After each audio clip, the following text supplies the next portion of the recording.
Itty batty goes the rain, boom boom goes the thunder. Itty batty goes the rain, boom boom goes the thunder. Itty batty goes the rain, here I am, boom boom goes the thunder. Look at me, I'm alright. Itty batty goes the rain, in the storm, dancing to the rhythm of the rain. Welcome home, where healing and restoration are celebrated in stories from those who have walked through fire and come out the other side. Welcome to the Pursuing Redemption podcast with Heather Shore. Dancing to the rhythm of the rain. Itty batty goes the rain, here I am. Look at me, I'm alright. Welcome to the Pursuing Redemption show, Steve. We are so excited to have you on today. I know that you are a walking testimony to the life of Christ on earth, and I found you on the Praying Medic. And so when I heard just your different stories and things of that nature, we were just so excited to have you on to talk about just the signs and wonders that you see each and every day, and also to sort of delve into some fun theology discussions. So welcome to the show. Thank you very much for having me. I really appreciate it. Absolutely. So we'll dive right in. I would love to hear sort of your background and your story of how you came to Christ and sort of your testimony. Yeah, so I grew up in the church, and then later I'd walked away for about 8 years and then came back to the Lord around 2000. Okay. And I went to Greg Laurie's church. If you ever saw Wow. from the Yeah. Jesus Revolution, Yes. that's it was actually through him when I would listen to. I was driving in a Brinks truck. I was driving one of those armored trucks, and I listened. I was trying to listen to the rock station, and then I heard a pastor talking, Okay. and I'm like, "Huh, he made like it was on one of those Walkman radios with." Not the digital channel, but like I think it was analog or whatever. Uh-huh. And I don't know why, but his voice came in, and well, I know now probably Yeah. Jesus, but I heard him make some really good points. I'm like, huh. And then the next day I heard him again, and I'm like, he made another good point. So it just really got me thinking. There was other things that had led up to that, but I was sitting in a bank vault in El Monte, California, right outside of LA. And I was in the cafeteria by myself, and I felt the Lord ask me to come back and bring him back into my heart. And I'm like going, okay, if I do that, that means I'm going to lose friends. That means I'm going to be called a Christian. I'm like, oh, well, okay, I'll do it, because my life is at a place right now where I'm just like, I won't change. So I did it, and I'm like, wow, what did I just do? And so after that, though, everything in my life was just so different. I never experienced God the way I did at that moment or in that time. It was just profound for me. I would tell people I used to be a Christian, but then I met Jesus. Wow, this is so different. Yeah. And experience God like that. And so it was just a really an amazing journey. I was so in love with him. And it was the first time I really felt the first love idea that Jesus had talked about. I was just like, wow, this is what it feels like. I feel like I can just do anything and be anywhere. I think I could be single forever and just me and Jesus, Yeah. And so, but yeah, that's how that started for me. Okay. Yeah. Well, that's really cool. So when did you come to understand your giftings and then sort of this teaching and equipping that I've heard you speak about? Mm-hmm. Of like, you're like, I know this is what I'm meant to do. And so Yeah. I'm sure that's part of the journey too. Yeah. Yeah. So I remember trying to grow in the beginning very early, and I'm like, okay, Jesus, I just want more of you. And then one guy I remember prophesied over me. I was arguing with him on some chat. It was a voice chat, and it was some theological thing. And I remember arguing with him, and he wanted to go into a private chat room. And so we did. And he's like, hey, Steve, I I just see God building you up and, giving me a prophetic word. I think my first prophetic word about my future, and saw what God would do over my life. And it really impacted me and changed my view and got me thinking more and more. When I was at Greg Laurie's church, part of the reason why I eventually left was that I didn't know that there was a break in Christianity between Christians who worked in power and Christians who didn't. Ooh, So, okay. Yeah. not that they don't believe that. They do believe in that. They just don't actively walk in it. Okay. That makes sense. And I think it even kind of like shows the tension within the movie, where Lonnie Frisbee is moving in power, and then they're kind of like pointing at him saying, well, you're doing this, you're making this all about you. But I think the thing with that issue is, I mean, when people are not moving in power and there's tons of Christians around and you got one person who is, I'm sure some of it went to Lonnie's head, because nobody's doing it. And he's thinking, hey, look at what I'm doing. Look at how God is using me. And that's going to look like pride. And pride is a big thing in that church. Like, they don't want you to walk in pride. Not to say that we should want to ever not avoid walking in pride, because pride can screw a lot of things up. But there can be an overemphasis where you shut so much down because you're making an assumption that everything is coming from pride, which it isn't. And Lonnie was moving in power, and I believe it's because he was just more bold than everybody was. It doesn't mean that none of them could have worked in it. Chuck Smith could have. It's just that I think most people were ignorant at the time of how that all worked. Sure. So they were just looking, well, Lonnie, you're just making all this all about you. Well, he's the only one. He was the only conduit that is at that level, so the Holy Spirit can heal through and minister through him like that. But like I said, there's just a lot of ignorance at the time. So, but going back to my story, I remember going to a Bible study, and I brought a friend from that church, and we were in there, and we were talking about spiritual gifts. So the leader brought up spiritual gifts, and what's your spiritual gift? And I was like, oh, cool. This is awesome. I've never heard of this before. And then my friend raises his hands. He says, yeah, I got a red flag. And I'm like, on what? He's like, yeah, I don't know if that's from God. And I'm like, what are you talking about? It's in the Bible. And he's like, yeah, I don't know. And I'm like, what is he talking about?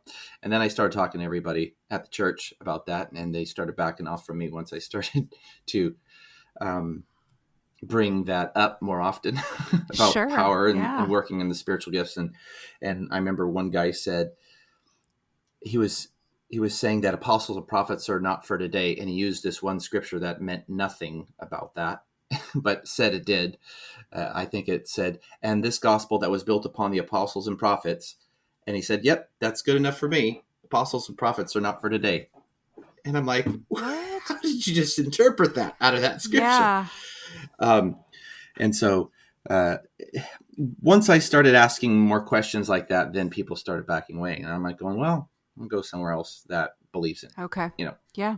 And so I moved on.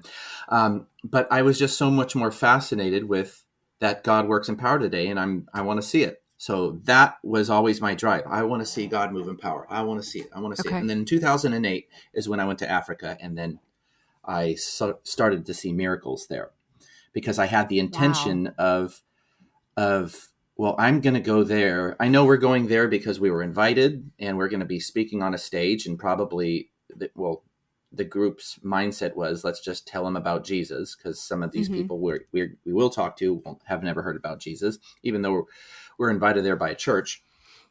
But I'm like, I'm going to talk about healing. I want to tell them about healing, that God heals today. So that's what I would do. Sure. And that was my intention, and people would get healed. And so that was the first time I got to see it. But I wanted to see God move. I wanted to see the God of power move today. And And I started seeing it from there. And then it morphed to me on the streets. I'm out on the streets and I'm praying for the sick. And I would see people get healed with a friend. Okay. And then I would tell him, after I would see some people not get healed or lose their healing, Mm-hmm. I would tell him how much that bothered me. And he's like, don't worry about it. I'm like, why? I want to understand why that's not happening, because I want to figure out how to fix that. And then it morphed into casting out demons. Okay. And then because the pursuit and the drive in me was, I want to see everybody get healed, because I believe it's always God's will to heal. Yeah. And so if they're not being healed, we are going to figure that out. And I need to do the changing. I need to do the evolving. Okay. And it morphed into all of the different things that you can see healing come from, inner healing and teaching and all that stuff. So, Okay. yeah. That's really fascinating. And I love the fact that you have that drive, right? A lot of people don't necessarily have that within the Christianity. And that's really cool that God gifted you with that. So can you explain a little bit the difference between inner healing and deliverance? Because you just mentioned deliverance and casting out demons and things like that. So I would love to hear your explanation. Well, deliverance is you're dealing with the demon, and you're dealing with the influence in the person. And that influence in the person is there to change the way they think.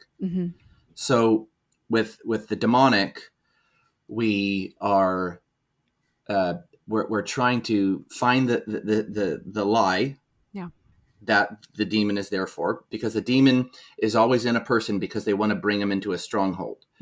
They want to bring them into a stronghold of thinking. So once we remove the demon, then we break off that stronghold. Now, inner healing and deliverance a lot of times goes hand in hand. But when you're doing inner healing, you're trying to do more like an investigation. It's like you're like Sherlock Holmes, and you want to go into that investigation and figure out where the stronghold began, where the lie began, and get them to break off the lie, break off the thinking behind it, which could be at a young age. When did the trauma happen? Be at a young age. And so it's more of like that process of going to the depths and the roots of it, of inner healing. And so like, for instance, you ask the person to close their eyes and say, Jesus, what do you want to show me? Now, sometimes they will have a memory come up, or a thought will come up, or they can go into a full vision, and Jesus will bring an incident up that had happened to them when they were younger. And then you walk them through the steps of reconciliation, renouncing, repenting, so on and so forth of that. Okay. So the reconciliation, repenting, and all of that, maybe give us a few examples of what you mean. Like, just for the average listener. Yeah. So if a person has something where they believe in a lie, like yesterday I was working with somebody, and they beat themselves up constantly. And the reason why is because they think that they're a failure. They fail at so many things. And so they deal with this constant failure over themselves, and people see it, but they've been doing it their whole life. Sure. And like what I was explaining to them, I said, well, does God talk to you this way, the way you talk to yourself?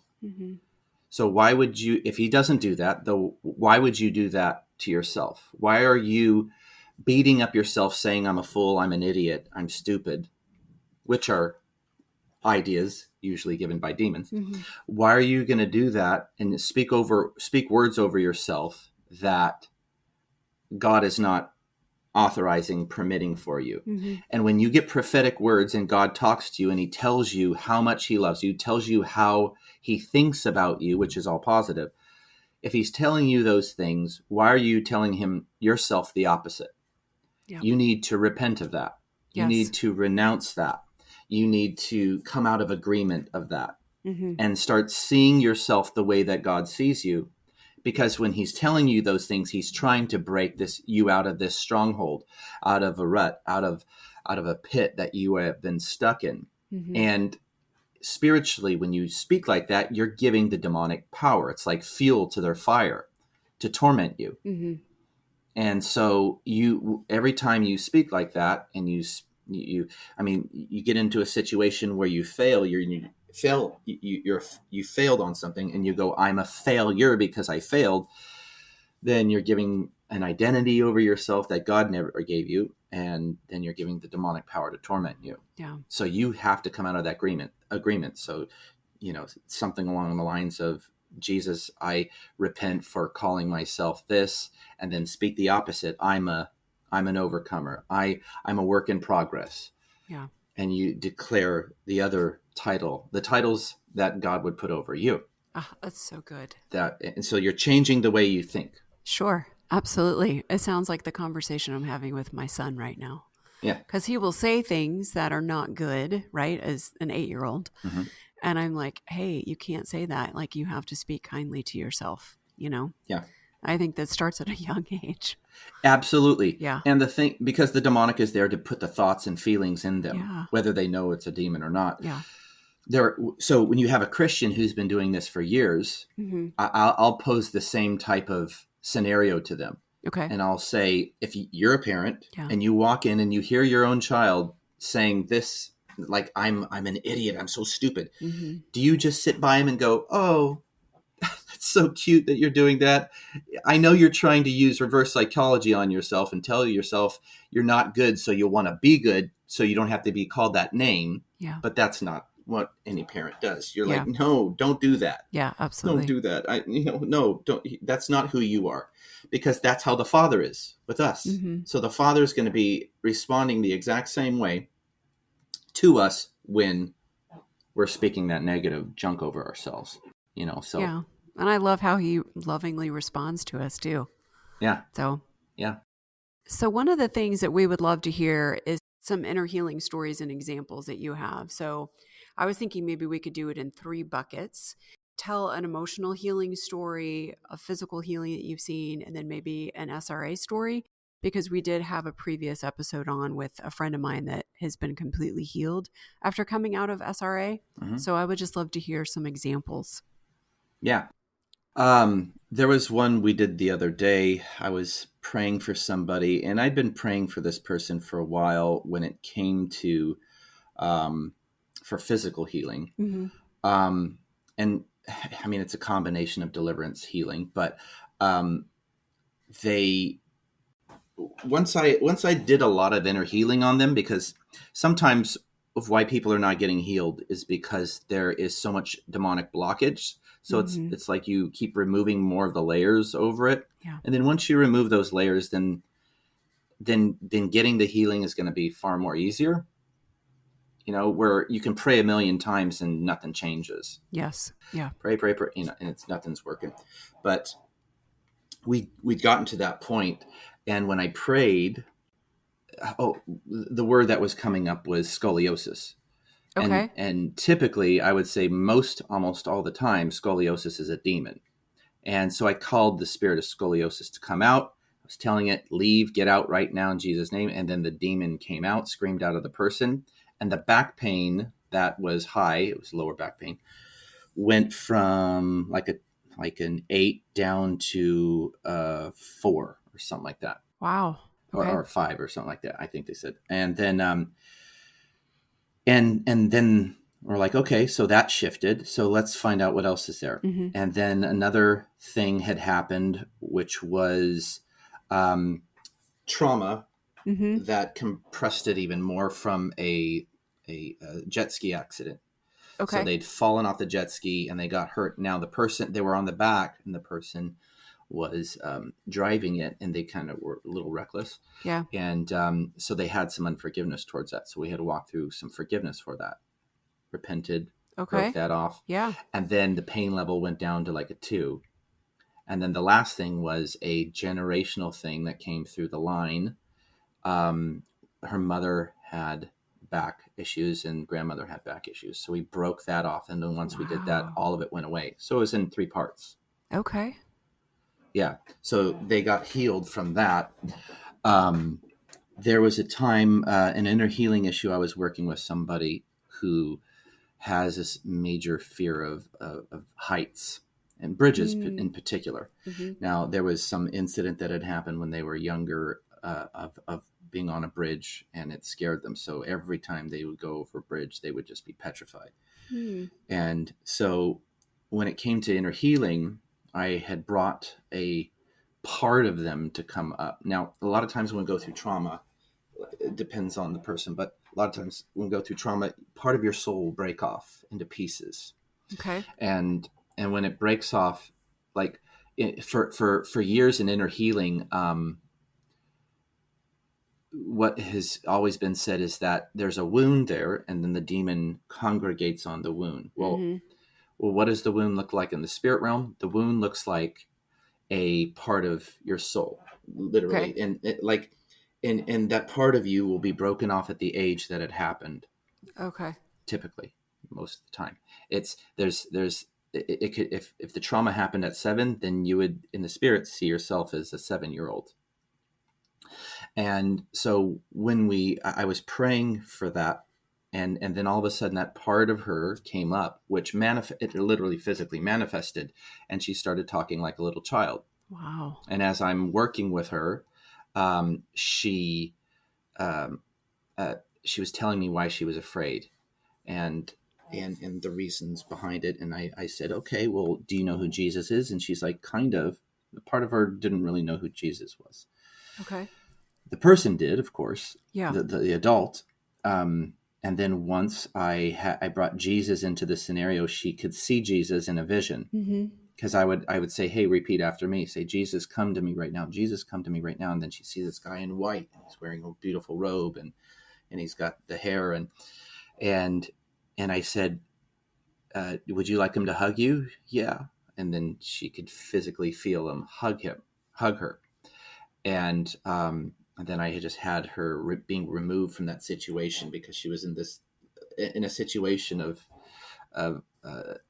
I think a lot of times when they're stuck in that situation in the spiritual world, it's like she would be probably like on a bridge. Okay. And in a high place, and there's impending doom right there. Yeah. And so Jesus comes in, swoops her out, takes her out of that place. And then once that part was gone, that part was healed, and Jesus took that part away and brought them into like a safe place, or reintegrated them into their soul. Then she tested it out, went on a bridge, and literally felt nothing. That's amazing. Did she go bungee jumping after that? I don't know. Okay, I don't think she went that ballsy, but yeah. But yeah, so a lot of trauma can be healed like that. Sure. And so there's another person I work with where I've been dealing with this person because they have they've had a lot of rejection from a mother figure. Okay. They have their original mom gave them up over to her sister, the mother's mom. Okay. Her mom gave her over to her sister, and then when she became a part of that family, then that family, since she wasn't the biological child, made the biological child the favorite and not her. So there's like a double rejection from both mothers. Yeah.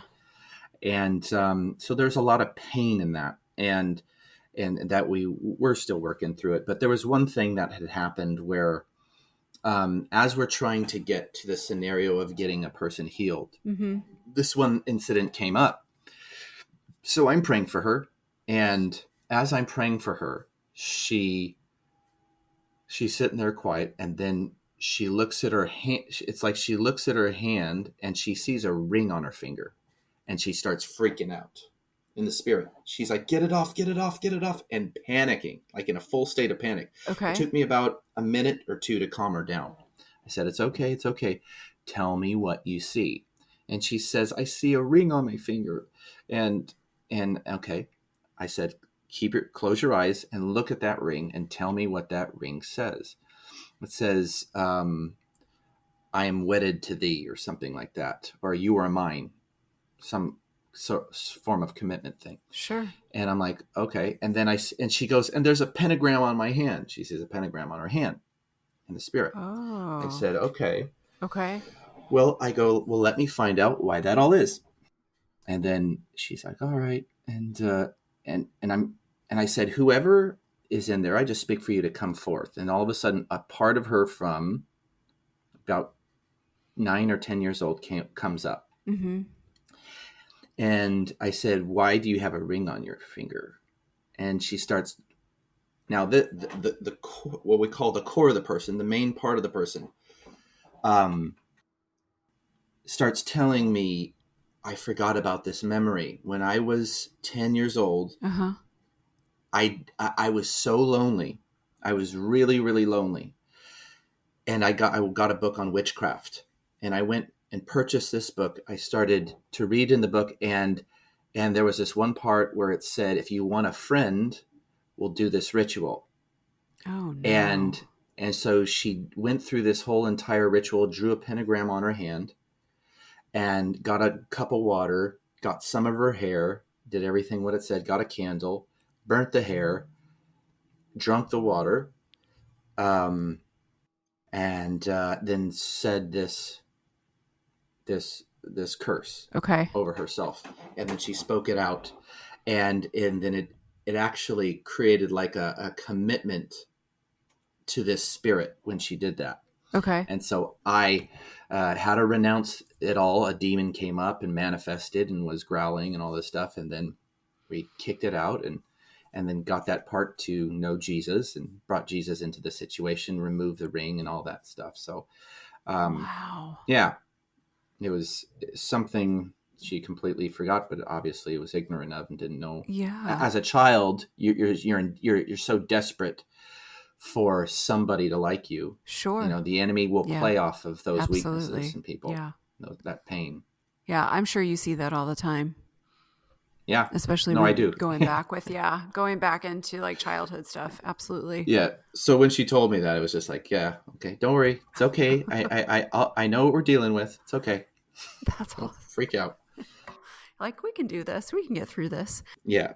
No, that's a great story. I am wondering, sort of, what are your 3 biggest theology misunderstandings out there currently that you would love to speak to? Because I feel like inner healing and deliverance is something that was sort of just shelved Mm-hmm. in Christianity for the last however many years, and For sure. people don't really want to deal with it, right? Mm-hmm. And so, I don't know. I Yeah. think you could speak to really some of Yes. these theology misunderstandings that are out there.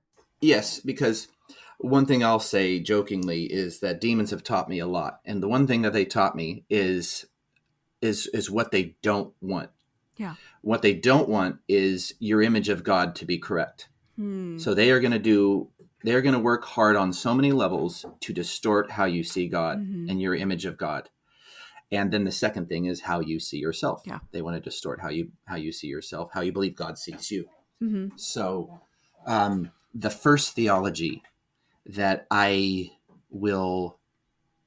believe is the most important, that is the most critical today, to really understand, to get where you need to be, to really get freedom, especially people who've gone through a lot of trauma, is the belief that God is in total control. I believe that contributes to so many problems in the body of Christ that they do not realize that will affect them greatly Mm-hmm. when they believe this issue. It's permeated itself through the body of Christ on so many levels. It is ingrained in other aspects of how we believe. So when it's a foundational theology, so Mhm. when you shift on this belief, it's kind of akin to if you built a house on a type of foundation and you have and you got to redo the foundation. Mhm. You can't just keep the house elevated, take the foundation out, and then slip a new one back in. You got to bring the whole thing down, Yep. relay the foundation, and then rebuild it up on this new foundation, because it's going to change the way everything is built. And I mean, some things may remain the same, but there are other things that will alter. your belief on. And so it'll cause you to go back and look at different prophetic words that you've received or had and how you interpreted them.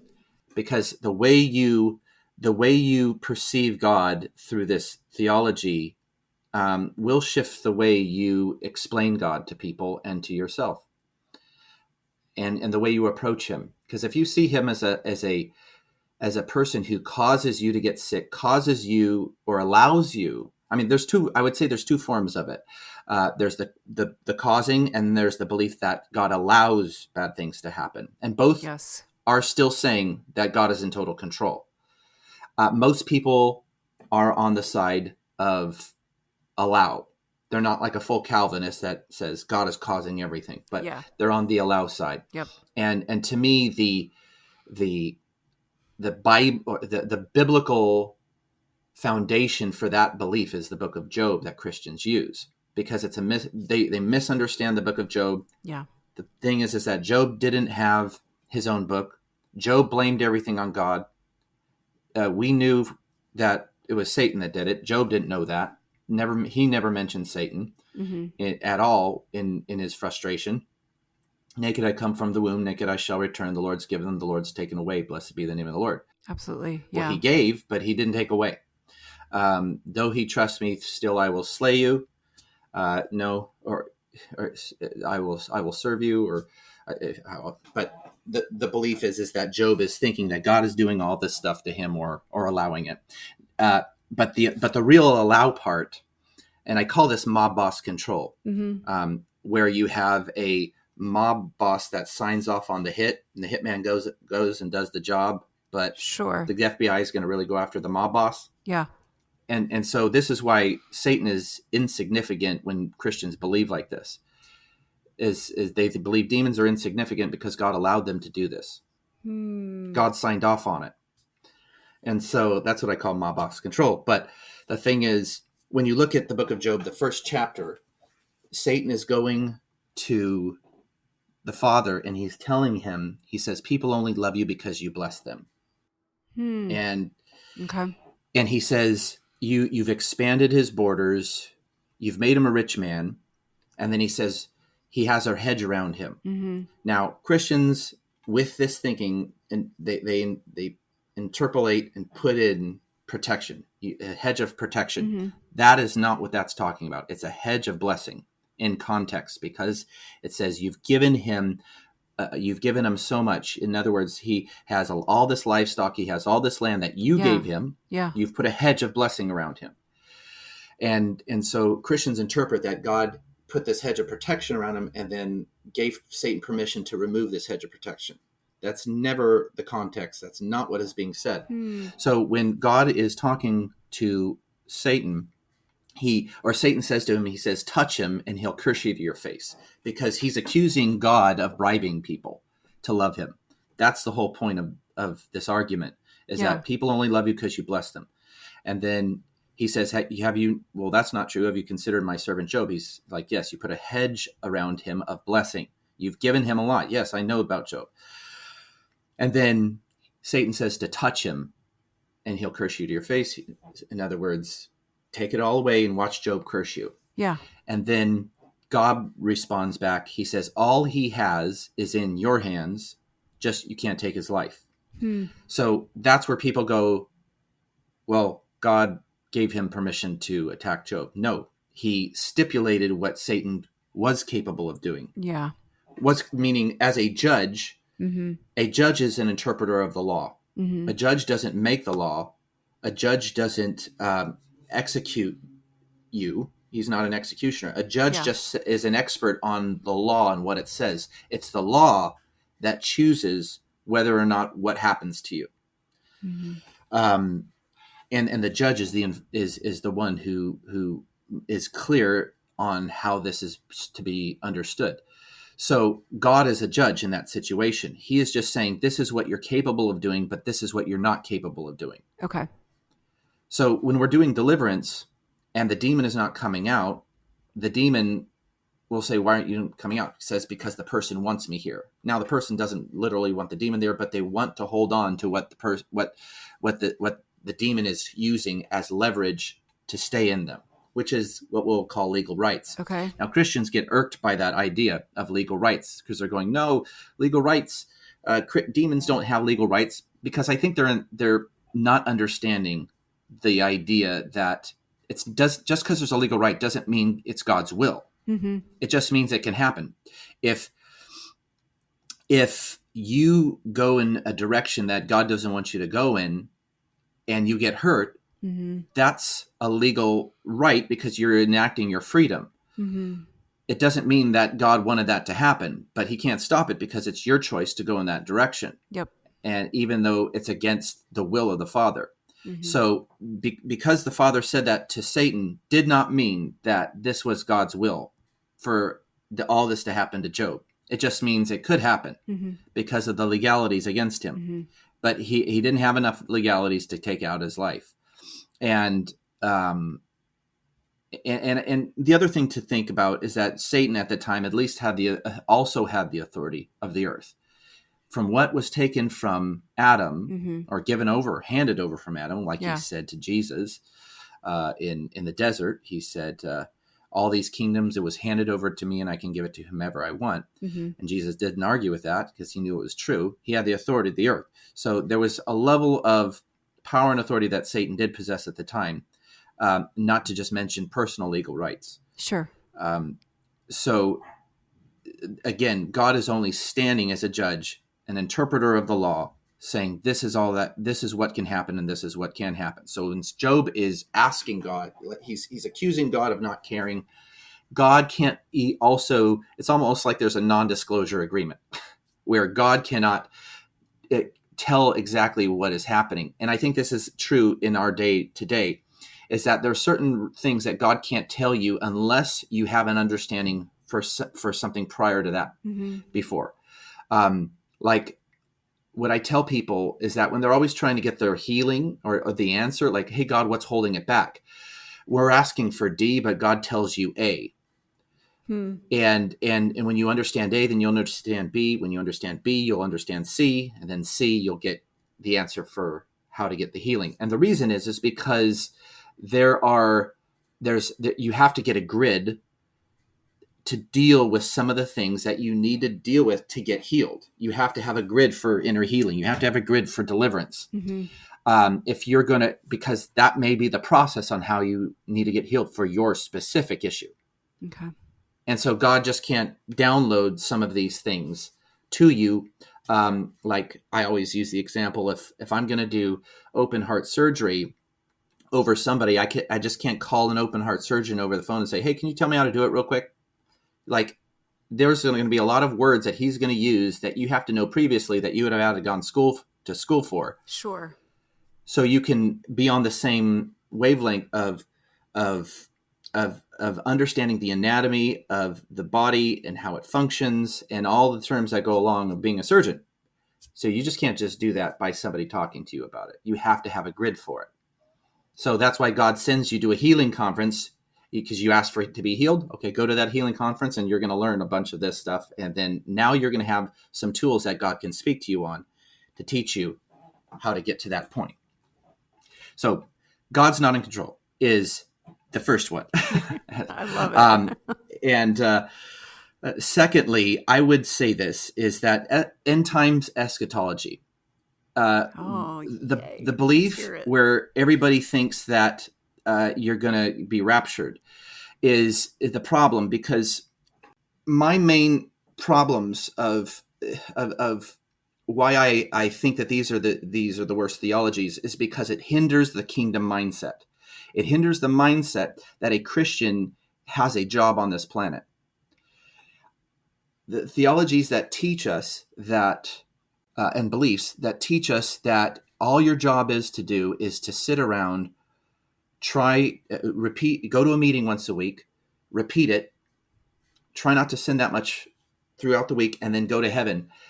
When you have these theologies that are spoken to us, it keeps a Christian dormant, it keeps them inactive, and they're powerless. When they are an atom bomb, they have an arsenal in them. If they were woken up to it, told about what they are, what their identity is, then it wakes them up, gives them purpose, and then they quit living to just go to heaven. The problem with that rapture theology is that it makes you feel that the earth can't be taken over. It makes you feel that the earth cannot be won by the kingdom of God. Yeah. Because if you get told that, well, this city is going to come under judgment, and this city is done, and so God's going to pull us out of here because there's so much sin that's going to come on the planet. It's like you're playing a game, and somebody from the future, you're halfway in the game, you're losing, you're down by 1 run, and somebody tells you that, yeah, you guys are going to lose by 2 points. I mean, what is that going to do to your morale? Yeah. You're not going to fight. Morale is, yep. Yeah, you're not going to fight. I mean, it is a total doctrine of demons, because the demonic knows how this is all supposed to work out. God is not in total control. They know that the church has to wake up and be the hands and feet of Jesus, because Jesus is sitting at the right hand of the Father. Yep. He's not on the earth anymore trying to transform the planet. He is talking to his church and telling his church, as the Father sends me, I now send you. I gave you guys the model how to bring the kingdom on the planet, heal the sick, cast out demons, raise the dead, transform your environment. I've given you the model on how to do it. You're supposed to go do it now. The harvest is plentiful, but the laborers are few. Yep. And I remember saying that it's the fault of the church. I said it to this group the other day, and some lady got offended over that, because it's like, yeah, I don't think you should say it's the church's fault. I go, well, then whose fault is it? Yeah. She's like, didn't know what to say. I go, it's either God's fault or it's the church's fault. Yep. Because they're the ones with the knowledge. They're the ones that have been given the blueprint. They're sitting back complaining on how bad the world is, and that everything's going this way, and how sucky it is. And then they're not engaging in it, and they're not bringing about the change that needs to happen. Yeah, and they're the ones with the life answer. They're the ones with the answers to life. The non-believer isn't. You are. So the responsibility is on you. It is clearly on the ones who have been taught the truth. So we have the truth. There's so many scriptures showing us that we're supposed to be a light on the hill. We're supposed to be the salt of the earth. We're supposed to be shining to people. We are the ones who are to change things. And if things are going wrong, then we need to take personal responsibility, not in condemnation, but in just because it's logical and it's true. It's just the truth. It is our fault. And I don't sit around dwelling on, it's my fault, because then you're just wasting time. You just got to move forward and like, okay, let's wake up other people. Let's get the ball rolling. And I think there's a lot of inner healing and deliverance ministries. They have to take on so many people because there's just not enough people doing it. So if we could equip people how to do it, then it's going to lessen the load, because you wouldn't have one person trying to work with 8 or 9, 10 people a week, and they're being overloaded, and they have a family to take care of, and they have all this stuff. Yeah. It would lighten their load. And if most of the believers did their part, worked with just one person, it would change significantly. And I think so much that if the less amount of people you work with, the more you can spend more time on them and give them more of your attention, which they're going to need, rather than just a snippet of it. So, yeah. So, I mean, that's just a side note, but the thing is that belief, when it comes to believing that the end is coming, and we can't do anything about this, is a doctrine of demons. I'm not saying it's a heretical belief and that you're going to hell if you believe it. It's just it serves its purpose of taking the teeth out of the church and the power out of the church. Yep. Keeping us powerless. Yeah. Yes, exactly. So I would say that is definitely the second most important belief that needs to be shut down in the church. Okay. And then I think third one is dealing with, for me, it's more like a false humility type mindset, where Christians that don't know grace, they don't know the way the Father functions, they beat themselves up, and they're living under this place of it's not my will, it's not about me, it's about Him. Well, the thing is, Of course it's about him. Mm-hmm. But true humility is not where God is 10, people are 5, and then you're negative 15. Mm-hmm. True humility is God's 10, people are 5, and you're 3. In other words, you're still in the positive range. Yeah. You don't beat yourself up. Yeah. You don't say that you're nothing, but God's everything. Mm-hmm. That is false humility, and that's not what God ever told you. He never said you're nothing. Mm-hmm. He never said you're a sinner saved by grace. Mm. He said you're a saint Yeah. saved by grace. Yep. You're not a wretch. I know people misunderstood what Paul was saying there. Paul was referring to himself in the past, but the thing is that you're not any of those things. So you need to wake up and understand what your identity is. So it's really about coming into your full identity of what you really carry and who you are. And the thing that is going to come against that is the pride issue. Sure. Like I was saying earlier, the pride issue is gonna make you think, who do you think you are to act like you have power? Come on, only God has power.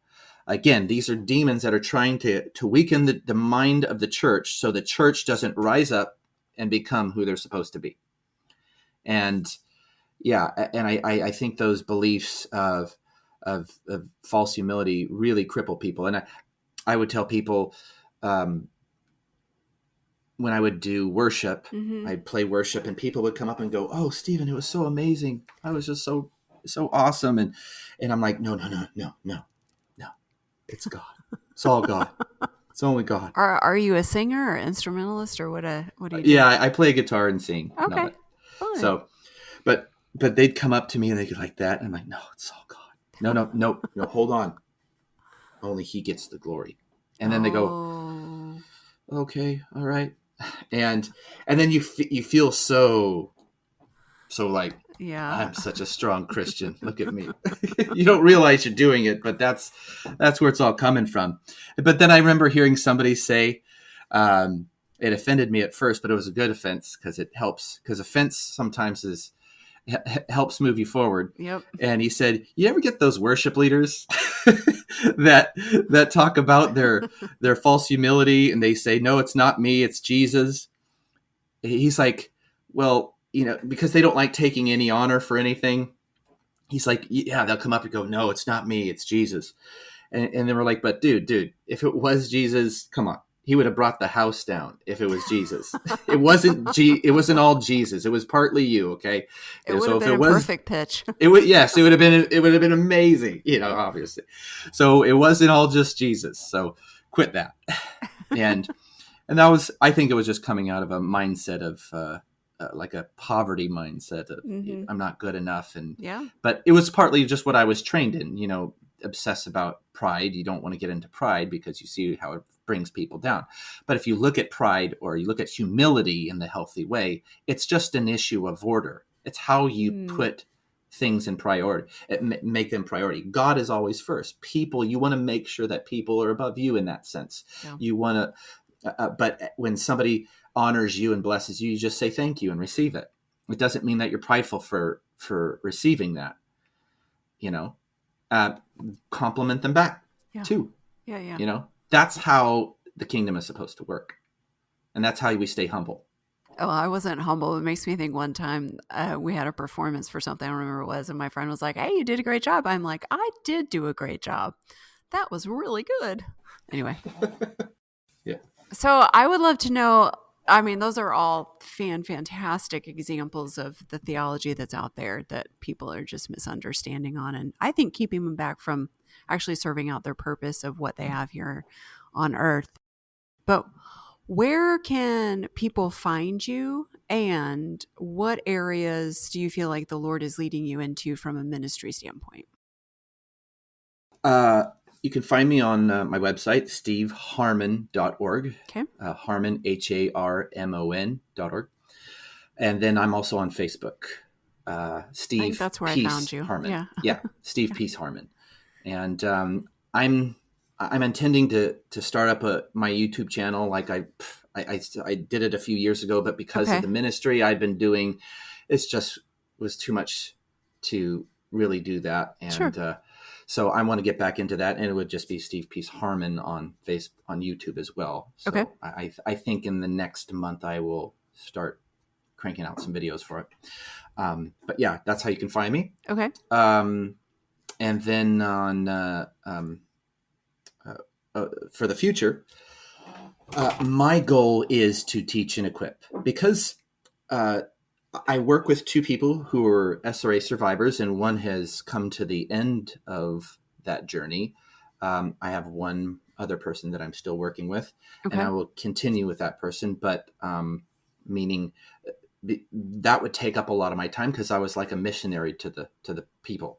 Okay. So I would live amongst them and help them through so much of their stuff, because when there's a lot of SRA trauma going on, there's a lot of witchcraft and all those things, and that's almost out of it is out of their control, and so you have to help in those situations. It can be quite chaotic at times, but what I saw was the need, kind of what I was saying before about there's not enough people to meet the demand. Yeah. So I really want to equip. My overall focus is I want to see the world transformed. Yeah. I want to see the kingdom manifested on the earth. And my mind is they need to know. They need to be equipped. Help them, grow them. Anybody who is willing, who has ears to hear, who wants to learn, because there's a lot of people out there, they want to know how to cast out demons. They want to know how to do inner healing or heal the sick. They just don't know where to start. Yep. So I want to speak to those. And then the ones who aren't like that, I use my social media to help provoke them to start thinking like that. But I want to equip people. So I will be teaching. I want to just do teaching, whoever wants to learn. That's great. And expand the ministers who are wanting to have their own ministry to do it. Okay. So then going and speaking at different churches and things like that. Yeah, wherever. Okay. I will meet with people online if they want to learn. I'll do some one-on-ones with them, answer questions over the months and years. If they're committed to doing it, sure. Yeah, I'll help them out, kind of coach them. That's awesome. Okay. Yeah, that's great. So then that was sort of going to be my final question for today is if people want to find an organization or resources when it comes to inner healing, after listening to this, they're like, hey, you know what? I really want to go speak to an inner healing counselor. What would you say? I would say two in particular. I mean, I don't work, they don't work exactly like me, but sure. As far when it comes to freedom and it being free, not costing money, I would say HeartSync is one of them. HeartSync, SYNC, SYNC, yeah. HeartSync. And then Freedom Encounters. They're more like a deliverance ministry. They'll walk through some inner healing on it. So I would suggest those two off the top of my head. If there's one that does charge, but it's for SRA, Bride Ministries, Dan Duvall. So there's that. Okay. So, yeah. But as far as like doing ministry, I'm not like taking on people to do ministry just because there's so much I do like that. I'm really focused on creating the ministers so there won't be a lack. Yeah. No, that's so great. That's my focus. Do as much as I can. Absolutely. Meet the need. Yeah. Well, thank you for coming on today. We really appreciate having you. We just look forward to seeing what God has for you next. I appreciate it. Thank you guys very much for having me.